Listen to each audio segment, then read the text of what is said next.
The rope burned into my wrists until I thought my bones might crack.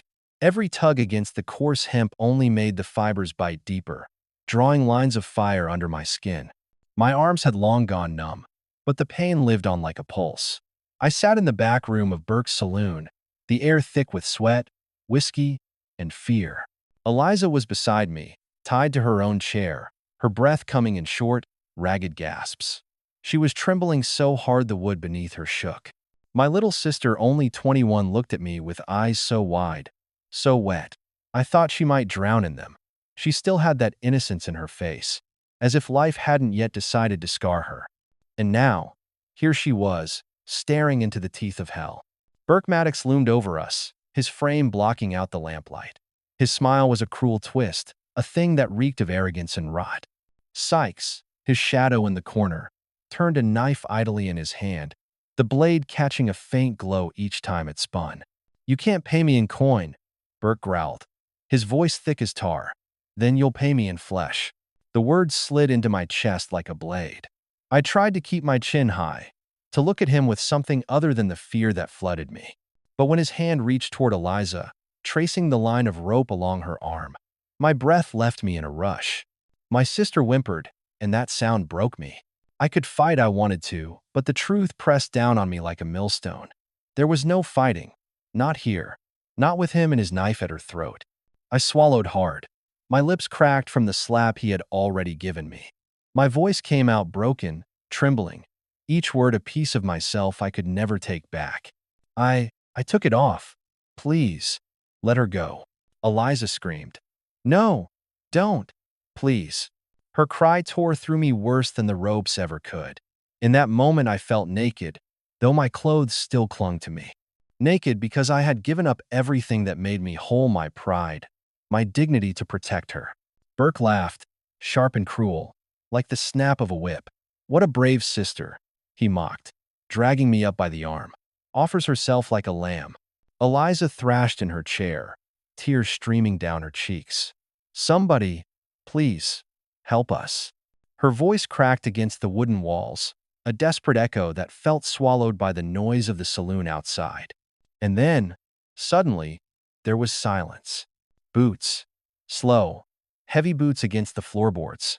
Each step closer, steady, unhurried. The piano stopped playing in the other room. A chair scraped. I felt the shift in the air before I even saw him. The door creaked, and in the dim light a figure filled the frame. An older man, shoulders squared though bent with years of labor. Hair gray at the temples, eyes carved from stone. For a moment Burke froze, then snarled, "This ain't your business, old man. Turn around." But the stranger didn't move. His eyes weren't on Burke. They were on me. And in that gaze, I felt something I hadn't dared hope for all night. Recognition. Not of who I was, but of what I was doing, standing on the edge of giving up everything for my sister. I don't know if I believed in miracles, but right then, with his shadow stretching across the floorboards, I felt the faintest flicker of one. For the first time that night, I believed Eliza and I might still see the dawn. Burke's laughter died in his throat the instant the man stepped into the room. The lamplight flickered against the revolver on his hip, though he hadn't drawn it yet. He didn't need to. The way he stood steady, unshaken, made even Sykes falter with his knife half raised. I couldn't breathe. My heart hammered so hard I thought Burke might hear it. But the stranger's eyes never left mine. They weren't soft, not the way a father's eyes might be. They were hard, heavy, and filled with something I couldn't name. Guilt? Anger? Maybe both. Burke snarled, trying to shake the silence. "This is no business of yours. Walk away." The man didn't answer.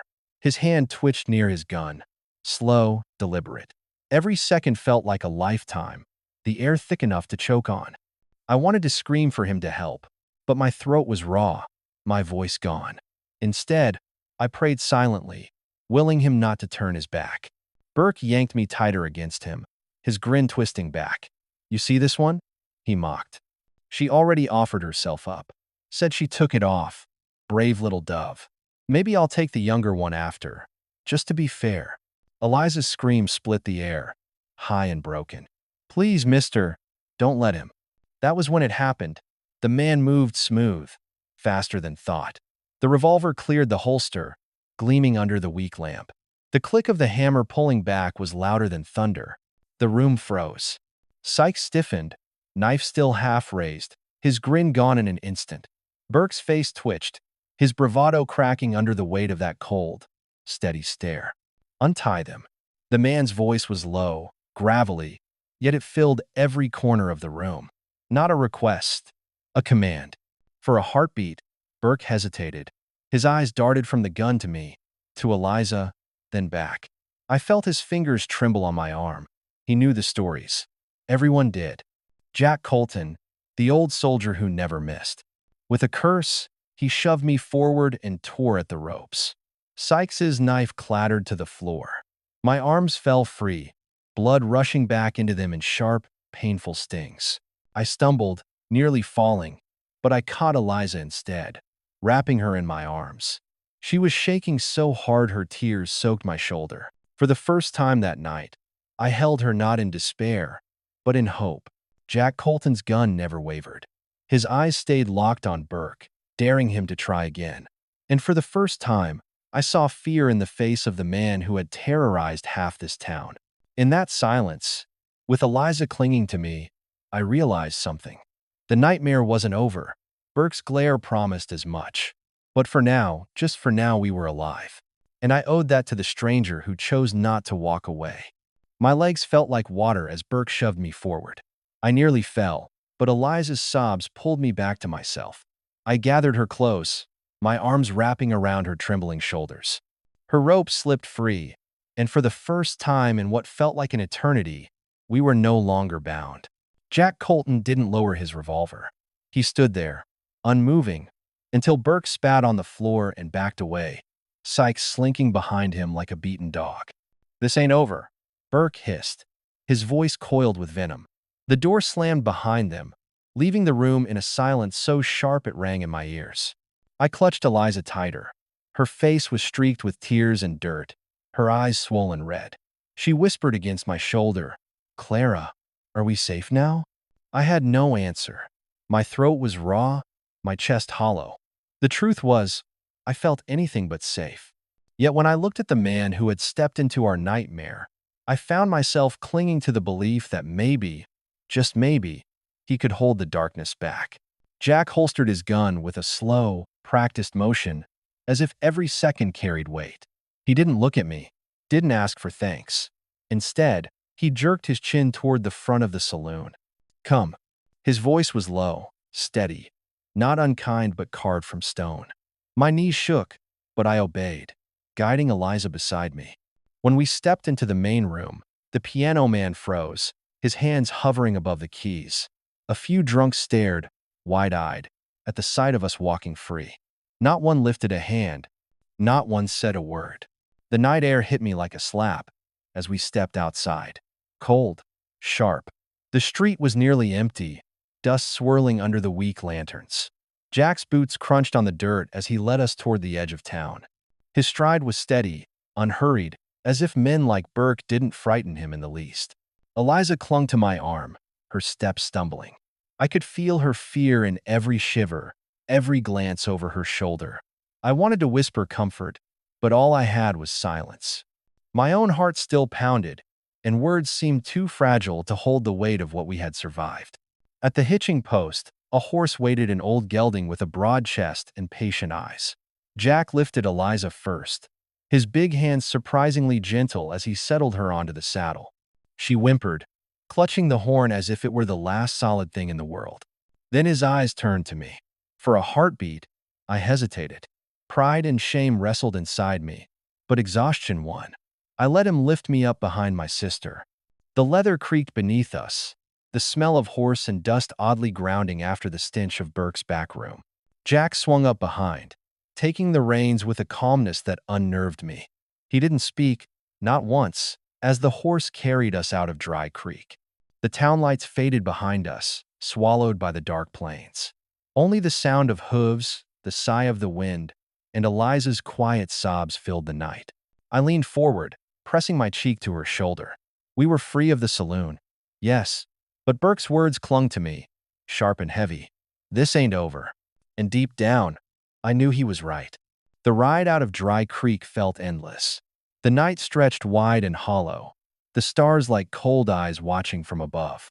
Eliza leaned against me, shivering, her sobs quieting into hiccups. I held her close, every jolt of the horse reminding me how fragile she was in my arms. My own body ached from the ropes, from the terror, from the weight of everything I had said. I took it off. The words still scraped my throat raw. Jack Colton rode silent behind us, his presence steady as stone. He hadn't spoken since we left the saloon, and somehow that silence pressed heavier than any comfort might have. Who was this man, who risked his life for two strangers? And why did he look at me as if he knew exactly what it cost me to speak those words? By the time the faint outline of a house rose out of the dark plains, my eyelids stung from the cold. A single lantern burned on the porch, its glow weak but steady. The place looked worn, the wood weathered gray, the roof patched in places with tin. Fences leaned tiredly, the yard littered with broken tools and tufts of dry grass. It wasn't much, but after Burke's back room, it looked like a fortress.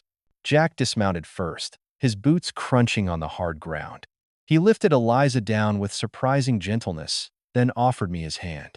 I hesitated, pride biting at me. But my knees gave out the moment my boots touched earth. He caught my arm without a word, steadying me. Inside, the house smelled of dust, leather, and smoke.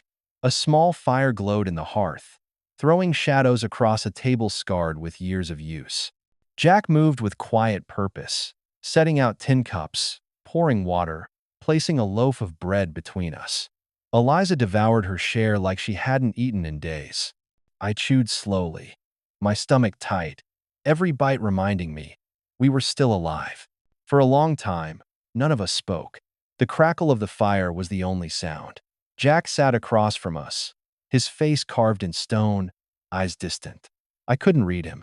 He wasn't watching us like Burke had. He wasn't even looking. It was as if his gaze was turned inward, somewhere far away and filled with ghosts. Finally, I broke the silence. My voice came out hoarse. Why? Why did you help us? You don't even know us. His jaw tightened. For a moment, I thought he wouldn't answer. Then he muttered, low and heavy, because someone should have helped my daughter, and nobody did. The words fell like a hammer. I sat frozen, Eliza's hand clutching mine under the table. I didn't know his story, but I felt the weight of it settle in the room. The air thickened with grief unspoken. Eliza whispered, barely audible, "Are we safe here?" Jack's eyes finally met mine. They were hard, unyielding. Safe? He shook his head once. Not even close. Burke will come. Men like him always do. A chill swept over me, deeper than the night air. Yet even as dread coiled in my chest, I realized something strange. I trusted him. Trusted that if the storm came, he wouldn't run. The fire popped, sending sparks up the chimney. I looked at Eliza's face, pale but calmer now, and for the first time since the ropes fell from my wrists, I let myself breathe. We weren't safe, but we weren't alone. And that was enough for now. The night at Jack Colton's ranch was restless. Eliza and I tried to sleep on a pallet near the hearth, the fire low, but my body refused rest. Every time I closed my eyes, I heard Burke's laugh, smelled his breath, felt the rope cutting into my wrists. I would jolt awake to Eliza's shallow breathing, her small hand clutching mine in the dark. Jack barely slept at all. I heard him moving outside, the steady crunch of boots across the yard, the creak of wood as he checked shutters, the jingle of tack as he walked to the barn. He was a man who carried his vigilance like a second skin. It should have eased me, yet it only reminded me of the storm he believed was coming. By morning, the chill of Wyoming air clung to my bones. Jack was already saddling his horse. His voice was low when he gave us his orders. Stay inside. Don't open the door to anyone. If trouble comes, head for the root cellar. I wanted to protest, but the set of his jaw left no room for argument. Eliza nodded, her eyes wide, and I squeezed her hand, promising silently that I wouldn't let her face any of this alone. Hours crawled by after he rode off. The ranch was too quiet, the silence pressing against my ears until every creak of the old house made my heart leap. Eliza tried to distract herself by mending one of Jack's shirts, her stitches trembling, while I kept near the window, watching the empty road. It was late afternoon when Jack returned. Dust streaked his coat, his face harder than I'd seen before. He didn't speak right away, just hung his hat on the peg and poured water into a cup, his hands steady but slow. Finally, he said, "Burke wasn't alone this morning. He had friends at his table." I felt a chill crawl up my spine. "Sykes?" I asked. Jack shook his head. "Deputy Crow. Badge shining like he owned the town. He's been in Burke's pocket for years. Paid to look the other way. Now he's not looking away. He's standing right beside him." Eliza gasped. "But he's the law." Jack's mouth curved into something that wasn't quite a smile. "The law can be bought. Justice can't. That's the difference." The words cut deep.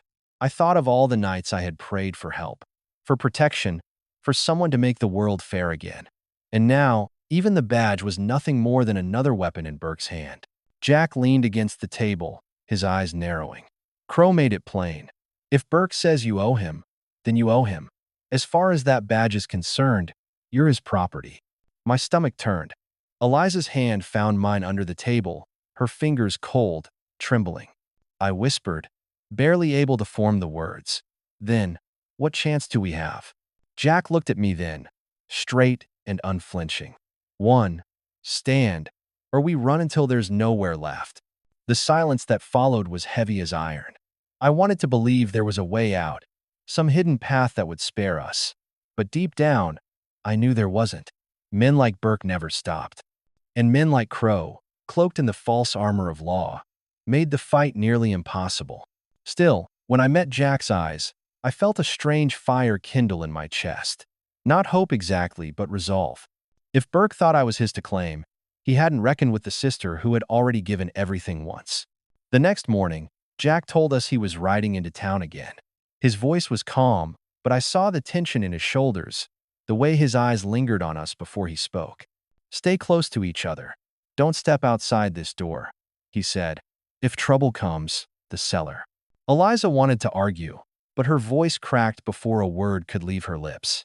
I squeezed her hand, nodding. "We'll do as you say." I watched him mount his horse from the window, the gray of dawn casting his figure in cold light. He looked older in that moment, but also unbreakable, like the land itself. Then he was gone, and silence returned to the ranch. Hours later, I couldn't bear waiting. My chest burned with the thought of him standing alone. Fear gnawed at me, but it was not just fear for myself. It was fear that after saving us, Jack would carry the fight without witness, without voice. By midday, I led Eliza into town. She clung to me, hesitant, but she came. The streets of Dry Creek felt heavier than ever, whispers following us as we passed. We found him at Burke's saloon. The place was crowded, the air thick with smoke and tension. Burke sat at a table like a king on his throne, Sykes looming beside him, and there Deputy Crow, badge shining, smirk curling as if the whole town bent to him. Jack stood a few paces away, facing them. His back was to us, but his voice carried steady, low, and sharp. "They are free," he said. "If you ever lay a hand on them again, you'll answer to me." The room stilled. I could feel hearts beating in that silence, every eye on the gray-haired rancher who dared challenge the men everyone feared. Burke leaned back, his laugh dripping with arrogance. "Free? Old man, debt don't vanish because you say so. These girls owe me, and if I want to collect, Crow here makes it law." Deputy Crow tilted his hat, his smirk widening. "That's right. The law's on my side. If Burke says they belong to him, then that's how it is. You talk big, Colton, but you forget this badge is worth more than your word." A murmur rippled through the crowd. Some nodded in agreement, but more shifted uneasily, eyes darting away. Everyone had seen Burke's fists, Crow's crooked smile. Everyone knew. Jack's shoulders straightened. His words were quiet, but they struck like hammer blows. "The law is not a badge," he said.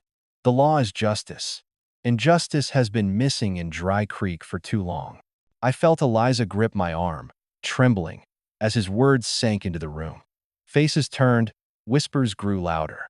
For the first time, the fear that had silenced this town cracked. Burke's grin faltered. Crow's smirk stiffened. They had expected Jack to stand alone. Instead, His voice carried the weight of every bruise, every stolen coin, every cry ignored. I stepped forward before I knew what I was doing, my voice shaking but clear. We are not the only ones they've hurt. We are just the ones still standing. The silence that followed was thick, but this time it wasn't fear, it was recognition. The people of Dry Creek were listening. For the first time, I believed the tide could turn. The town didn't break that day, but something inside it shifted. I saw it in the whispers, in the way neighbors avoided Burke's gaze when we left the saloon. Yet I also saw the fury in Burke's face, the cold promise in Crow's smirk. Jack's words had cut them deep, and men like that never let a wound heal. Back at the ranch, Jack said little. He checked his rifle, sharpened a knife, walked the fence line twice before dusk. His silence was heavier than any warning. Eliza clung to me, her fear spilling over in quiet sobs when she thought I couldn't hear. I held her, but inside I trembled too. As night fell, the wind rose. The shutters rattled, the roof groaned, the smell of dust rode the air like a herald. I lay awake listening to every sound, certain each creak of wood was hooves in the distance. By morning, the storm came. Not rain, not thunder, but riders. I saw the dust first, a rising cloud on the horizon. My stomach knotted as I counted the shapes moving beneath it. Horses, at least a dozen, maybe more. At their head, Burke, his shoulders squared with arrogance. Sykes rode close, knife glinting even in daylight. And beside them, Deputy Crow, badge pinned proud as if it could shield him from truth. Eliza gasped, clutching my arm. They've come for us. Jack stepped onto the porch, rifle in hand. He didn't flinch, didn't move back. He stood straight, shoulders firm against the weight of the years. For a moment, in the harsh morning light, he looked like a man carved from the very earth beneath us. The riders halted in a line, dust settling around them. Burke's voice carried across the yard. You've got something of mine, Colton. Hand them over, or I'll burn this place to the ground. My blood froze. Eliza whimpered, pressing close. Every instinct in me screamed to hide, to beg, to surrender if it meant saving her. But when I looked at Jack, I saw no fear, only a steady fire. He raised his voice, clear and unshaking. They are not yours. Not now. Not ever. The air seemed to hold its breath. Burke's face twisted into rage. Crow rode forward, flashing his badge for all to see. By the law of this town, these girls belong to Burke until his debt is paid. You defy him, you defy the law. Jack's reply was a thunderclap. That badge is bought. That law is broken. Neighbors had begun to gather at the edges of the field, drawn by the dust and the shouting. I saw their faces, pale, hesitant. They had lived under Burke's shadow for too long, but now their eyes shifted, not to him, but to Jack, standing alone on his porch. My heart pounded. I felt small, fragile, yet something inside me rose with his words. He wasn't just fighting for us anymore. He was fighting for everyone who had ever bowed their head in this cursed town. Burke spat on the ground, his voice like a whip. Then you've chosen your grave, old man. The riders shifted, hands to weapons. The storm had come, and this time there would be no turning away. They came like a storm. Dust rolled across the yard as Burke's men spread wide, their horses snorting, hooves striking the ground in restless fury. I counted more than a dozen, each armed, each wearing the same cruel smirk as their master. The sound of their laughter carried on the wind, sharp and mocking, like they had already won. Eliza clung to me, her nails digging into my arm. Clara, what do we do? Her voice cracked, and I wanted to lie, to tell her we'd be safe. But the truth pressed heavy against my tongue. I didn't know. Jack stood on the porch, rifle cradled in his hands, as calm as if he were facing nothing more than a herd of cattle. His gray hair caught the sun, his shadow stretched long behind him. He didn't speak at first. He didn't need to. His silence was its own kind of defiance. Burke rode forward, his grin wide. You're a stubborn fool, Colton. I gave you a chance. Now I'll take what's mine and burn the rest. Jack's reply was steady, his voice cutting through the jeers. This land, this house, these girls, none of them belong to you. Sykes barked a laugh, flashing his knife. Then we'll carve our names into what's left. Deputy Crow lifted his badge high, as if its shine could blind us all. By law, he shouted, Burke has the right to collect. You stand in the way, Colton. You stand against the law of Dry Creek. I felt Eliza flinch beside me. My own knees trembled. That badge. That word law, it had always been something sacred in my mind. Now, twisted in Crow's hand, it looked like nothing more than a weapon for cowards. Jack's eyes swept the growing crowd. Neighbors stood at the edges, drawn by the noise, their faces pale, their voices hushed. I could see their fear, the weight of years spent under Burke's boot. Then Jack's voice rang out. The law is not a badge. The law is justice. And every one of you knows what kind of men stand before you today. The words struck me like a bell. My chest tightened, my throat burned. I saw heads turn in the crowd, whispers spreading. For the first time, I saw doubt flicker in the eyes of Burke's men. Burke sneered. Enough of this. He raised his hand, signaling his riders. The men shifted in their saddles, hands on guns, the air thick with the promise of violence. I pulled Eliza behind me, though my own body shook. Fear screamed at me to hide, to beg, to surrender. But when I looked at Jack standing tall, unbroken against the storm, I felt something stir inside me. I wasn't the girl on the chair anymore, rope cutting into my wrists. I wasn't the woman who whispered away her dignity in the dark. I was still afraid, but now that fear had sharpened into something harder. Resolve. I whispered to Eliza. No matter what happens, we don't let go. Not of each other. The riders leaned forward, Burke's hand still raised. The world held its breath. And then, like thunder breaking over the plains, the first shot rang out. The crack of that first shot split the air like lightning. For a heartbeat, the whole yard froze. Burke's men tense in their saddles, the crowd gasping, Eliza clutching my arm so hard I thought she'd tear my sleeve. My own breath caught in my throat, but when the echo faded, I realized Jack hadn't fired. The shot had come from one of Burke's riders, aimed high, meant to scare. Dust rained from the barn roof. Burke sneered, his hand still raised. You hear that, Colton? That's mercy. Next time, it won't be a warning. Jack didn't flinch.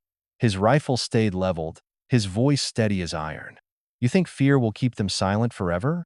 You're wrong. This town is tired of men like you. The crowd shifted. I saw neighbors, Mrs. Dunlap, old Mr. Foster, even the blacksmith standing at the edges, their faces torn between fear and something stronger. Recognition.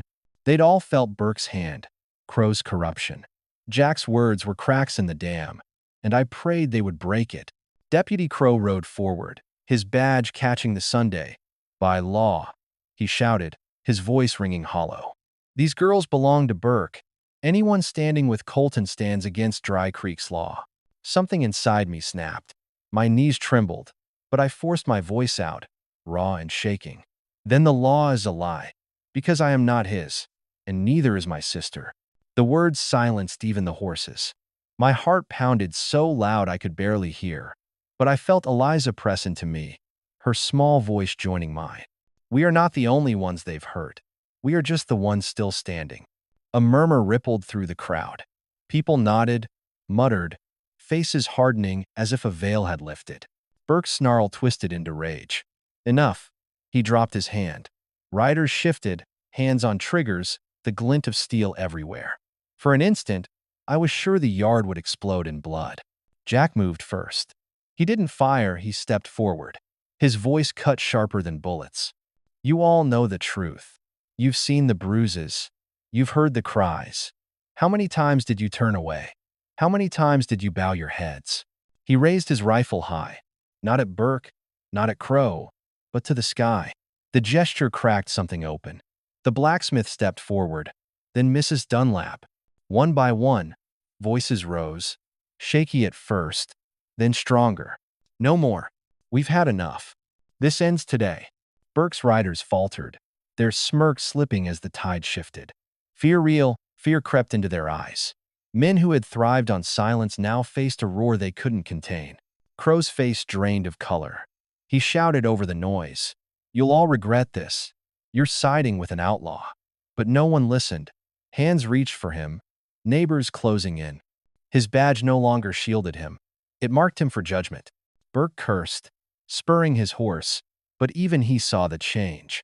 The crowd was no longer his to cow. His power cracked like dry wood under a boot. Eliza gripped my hand, tears streaming down her face. But this time, they weren't only from fear. They were from something I felt to release: defiance, the first breath of freedom. For so long, Burke had owned this town through terror. But today, standing in Jack's shadow, raising my voice beside Eliza, I saw the truth. Terror ends when someone dares to call it by name. The yard erupted not in gunfire, but in shouts of defiance, in the weight of justice long delayed. Burke's storm had come, but it was breaking, not over us, over him. The shouts swelled until the air itself seemed to shake. What had begun as murmurs became a wave, voices crashing together into something Burke could not control. For years, he had ruled through silence. Now, that silence was broken. Burke's horse sidestepped nervously, sensing the change before its rider did. Sykes raised his knife as if to strike fear again, but no one flinched this time. The blacksmith strode forward with a hammer in his fist, his voice booming. "We've bent our backs to you long enough." Deputy Crow tried to shout over them, waving his badge like a shield. "Stand down. You'll hang for this, all of you." But the words rang hollow. Neighbors surged closer, their eyes hard, their hands reaching. A young farmhand knocked the badge from Crow's chest, and it landed in the dust with a dull thud. Eliza's grip tightened on mine, her body trembling. But when she saw that badge lying powerless in the dirt, she let out a breath that sounded almost like relief. Jack's voice cut through the uproar, steady as bedrock. "No more running. No more hiding. These men answer for what they've done."